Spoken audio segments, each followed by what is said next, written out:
I went to George Washington High School. Okay. So with high school, another level of self-discovery. Now at that time, did you have any growth spurts? Like, did you have any different experiences? Like, give me high school. Did you start dating? Feeling yourself? What? Okay.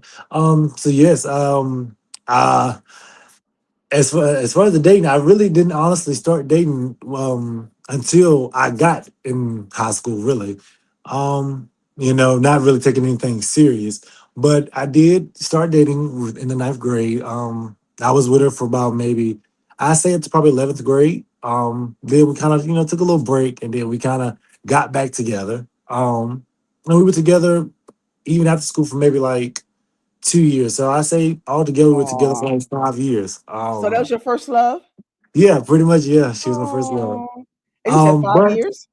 yes, Oh wow. yes, yes. But unfortunately, that didn't work out.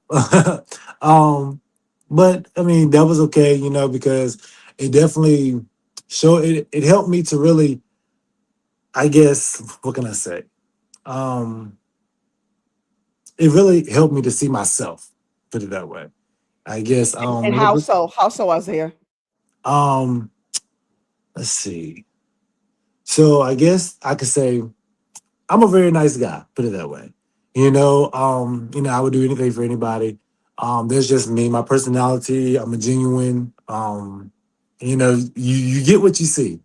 But with not talking bad about the relationship at all, because the relationship wasn't bad. I was there for 5 years. Yeah, but you were Um, young. Mhm. yeah, I was young. It was actually straight after high school. I was 18, 17, 18.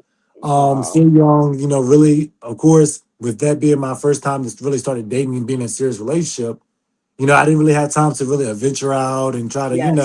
meet Yes. different connections and things of that sort. So I do feel like, I did rush a little bit. It kind of showed me that I think that was like my little honeymoon phase. I was trying to just, experience it, not really looking at the details within the actual relationship. Um, so I will definitely say that, from that relationship, I definitely learned how to love myself more. Definitely not being used or taking, getting being, you know, yeah. Being taken for granted, right.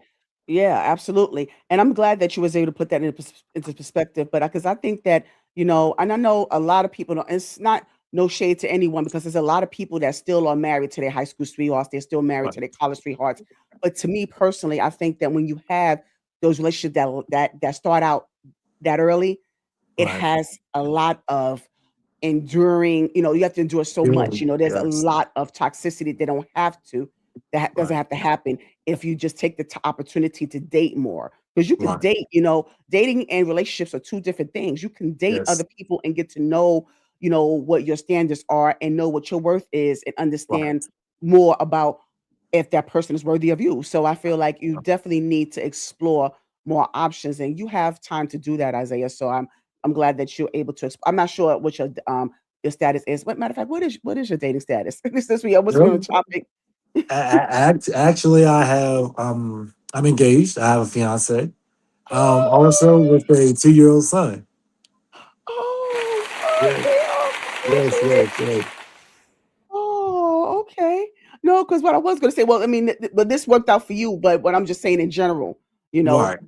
you know, you had the opportunity, like, from this. Okay, let me ask you this: the space between the time that you had the relationship with the high school student, now with the fiance, did you allow space to, work on yourself and to be able to prepare yourself for this commitment? Yes, definitely. Actually, after that relationship, I took at least 5 years to get myself together. Okay. That might seem like a long time, but I was still, of course, just dating, kind of, looking around, but I never fully committed myself to nobody. Until I found her, and ever since then, all it took was one conversation a night and talking for hours, and it took off from there. Oh, And is we've she in been the together for industry? 3 years. 3 years. Oh, Yes. wonderful. Is she in the industry with you, or she's in a different? So she's not in the acting industry, but she does do nursing. We're Ah, actually trying to get her to go back to school for nursing. So go get her to finish that, and yeah. yeah, what's holding her back? The Well, baby? not saying nothing really holding her back. I guess with us having a child, it kind of Right, I was pushed thinking of things a that. little Yeah, back a it little bit. is. Um, Yes. so yeah, that's really it. That's the only thing. But now we're definitely looking in talking about getting her back on. Yes, yes, get back on there. We need our, great nurses. Yeah, get back on there, Yes, but, you know, I really sincerely, wish you much blessings. Within your family unit, we don't have many, especially within your age group, we don't have many that really stay the course. So, yes. I'm glad that you're able to do that. So that's wonderful, and I love that for you, man. Thank you so much. Thank you.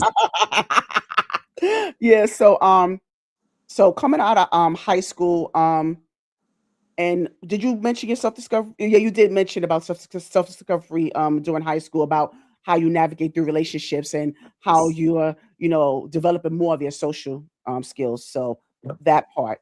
Now, what did you do right after high school? Well, right after high school, I had a job. I started off working. I didn't really go to school. I wasn't really much of the school type of kid. That's right. Right. It's not for everyone. I, yeah, I really Mhm. wasn't the school type of kid. But I did start working. I started working off when I was 15 and 6 months. I got my first vehicle at that age. Oh, I really? had my job back in 2016 at What Hardee's. I job was started with that? Hardee's.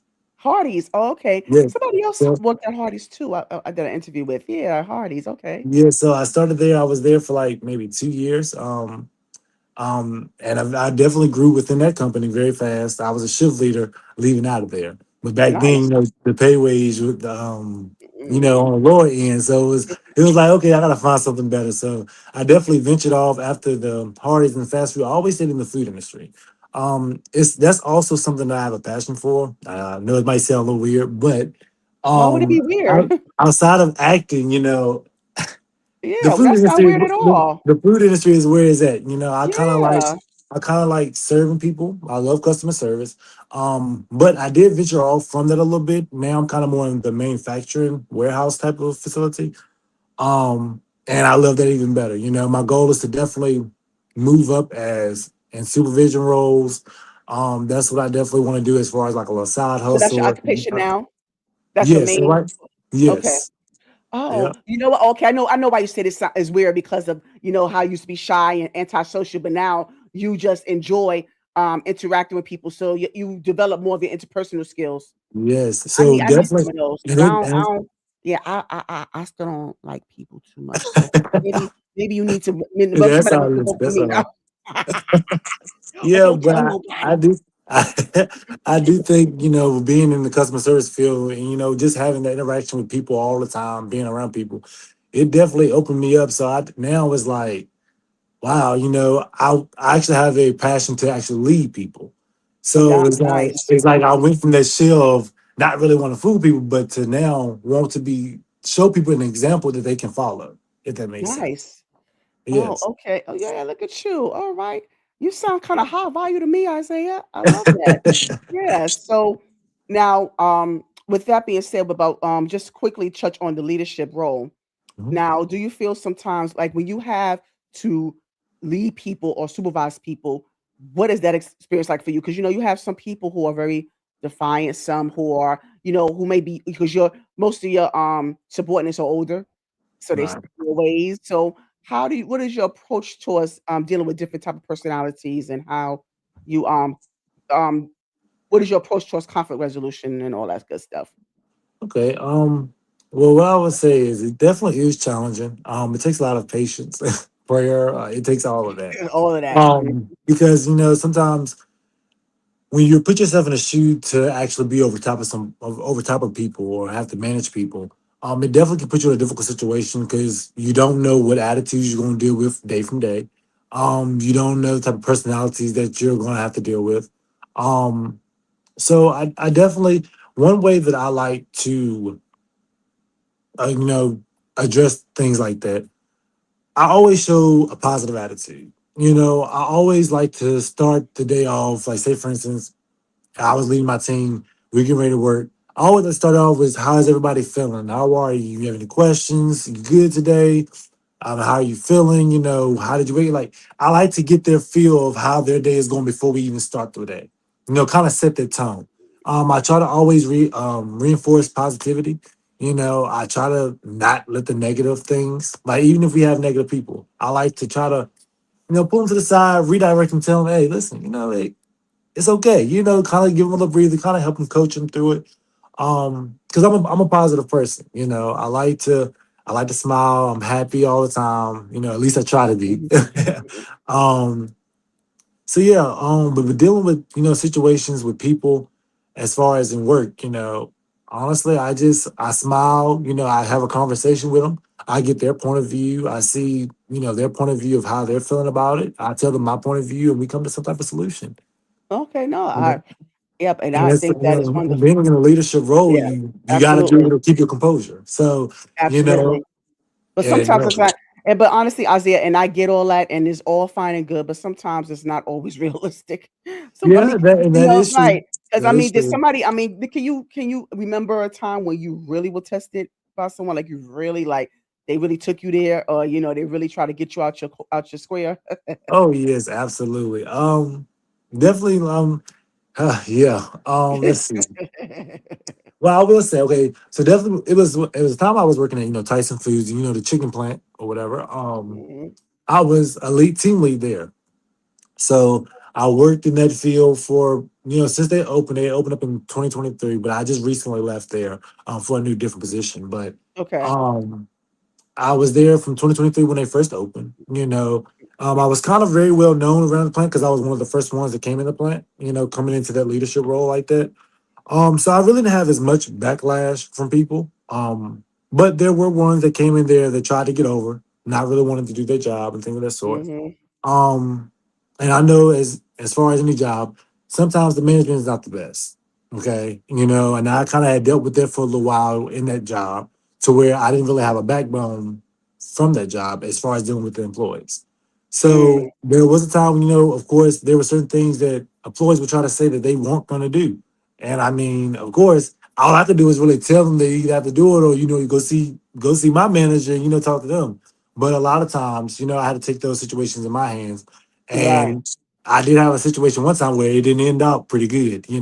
I kind of had, let her know as far as, listen, hey, you got to do this, or, you're going to get in trouble for insubordination because you're not doing the job that I asked you to do. Right. Right. Okay. But, of course, like I said at the time, I didn't have, a backbone as far as management.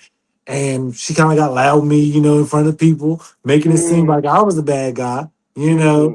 and of course, you know, everybody doesn't take response as far as stepping up to somebody's face. Yeah. Yeah. Yeah. And this Yeah. is a No. young No. lady. This is Mm-mm. a young lady. So of course, I'm not gonna hit you. So but I just Right. get my Right. space. That's a bit So there aggressive. was Yeah. there was a time, where she kind of got in my face.